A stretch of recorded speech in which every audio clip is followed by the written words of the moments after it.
اعوذ باللہ من الشیطان الرجیم، بسم اللہ الرحمن الرحیم۔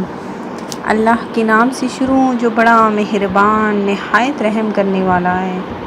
مون وظائف چینل کی جانب سے تمام ناظرین کو السلام علیکم ورحمۃ اللہ وبرکاتہ۔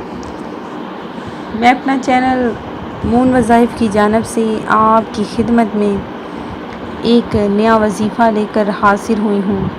سب سے پہلے میری تمام ناظرین سے گزارش ہے جنہوں نے ابھی ہمارا چینل جوائن کیا ہے وہ اسے سبسکرائب کر لیں اور ساتھ ہی بیل آئیکن کا بٹن بھی پریس کر لیں تاکہ ہر نیا آنے والا وظیفہ سب سے پہلے آپ تک پہنچ جائے۔ فرمان مصطفیٰ صلی اللہ علیہ وآلہ وسلم ہے کہ جس کے پاس میرا ذکر ہو اور وہ مجھ پر درود شریف نہ پڑھے تو وہ لوگوں میں سے کنجوس ترین شخص ہے۔ تو اس حدیث مبارکہ کی دراصل حقیقت آپ سمجھ چکے ہوں گے کہ آپ سراسر اگر درود پاک نہیں پڑھتے تو اس کا یہ مطلب ہے کہ آپ کنجوس ترین شخص ہیں۔ تو ناظرین زیادہ سے زیادہ درود پاک پڑھا کریں اور اپنی حاجتوں کو منوا لیں۔ مخصوص تواریخ کو منحوس سمجھنا کیسا ہے؟ فرمان مصطفیٰ صلی اللہ علیہ وآلہ وسلم ہے کہ سفر کوئی چیز نہیں، یعنی لوگوں کا اسے منحوس سمجھنا غلط ہے، اور ہر ماہ میں 3، 13، 23، 8، 18، 28 کو لوگ منحوس تصور کرتے ہیں تو یہ بھی لغو یعنی فضول بات ہے۔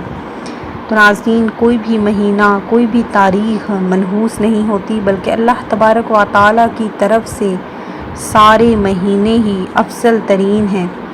تو ناظرین اپنے ذہن میں کوئی بھی شک و شبہ مت رکھا کریں، کسی بھی قسم کا کوئی بھی وہم نہ بنایا کریں کہ اس تاریخ کو یہ ہوگا، اس مہینے میں یہ ہوگا۔ تو ایسا ویسا کچھ بھی نہیں ہے۔ اللہ تبارک و تعالیٰ کے سبھی دن بنائے ہوئے ہیں، ساری تاریخیں اللہ تبارک و تعالیٰ کی بنائی ہوئی ہیں۔